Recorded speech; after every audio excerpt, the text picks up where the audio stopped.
আসসালামু আলাইকুম। আশা করি সবাই ভালো আছেন। আলহামদুলিল্লাহ। আসলে আমরা আলহামদুলিল্লাহ বলে ফেলছি, এতটা ভালো নেই। কেন জানেন, আমাদের কালিকাপুরে এই বাড়িতে একটা মহিলাকে গলা কেটে মেরে ফেলছে। ওনার ঘরের ভিতরে হিংকুনি ঢুকছে। আসলে কেউই জানে না, কেউ দেখে না। ওনার বাড়ি থেকে অন্য অন্য বাড়ি অনেক দূরত্ব, দেখছেন, এক এক বাড়ি থেকে এক এক বাড়ি অনেক দূরত্ব। এ কারণে কেউ বলতে পারে না ওনার ছেলের বউ মেয়ে কেউই নেই।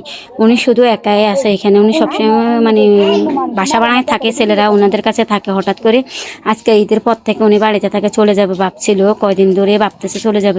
আসলে যাওয়া হয় না। গ্রামের মহিলারা তো গ্রামে থাকতে বেশিরভাগ পছন্দ করে, শহরে এতটা পছন্দ করে না। এই কারণে উনি একা একাই বাড়িতে থাকতেছে। দেখছেন এখন কি একটা মর্মান্তিক ঘটনা শুরু হয়ে গেছে। একটু পরে কিন্তু পুলিশ আসতেছে, যে দেখেন পুলিশ আসতেছে, অনেক পুলিশ আসছে, সাংবাদিক আসছে, আরও কে কে আসছে। বাট আমরা তো অনেক দূরের থেকে দেখছি, এতটা কাছেও যাই নাই। ওনাকে দেখানো আসলে সম্ভব না, কারণ মহিলা মানুষ তো। এই কারণে আমি চাই না যে মহিলা মানুষকে দেখাই। জাস্ট এই কারণে আমি ওনাকে ভিডিওটা করছি হয়তো, বাট আমি ওনাকে দেখাবো না। সরি, ওনাকে দেখানো যাবে না। দেখছেন পুলিশ আসছে, অনেক সাংবাদিক, সব কিছুই আসছে, সবাই আসছে। আমাদের এলাকার এমন কোনো মানুষ নেই যা আসে নাই। বিভিন্ন এলাকা থেকে, বিভিন্ন বাড়ি থেকে অনেক মানুষ আসছে, ওনার আত্মীয়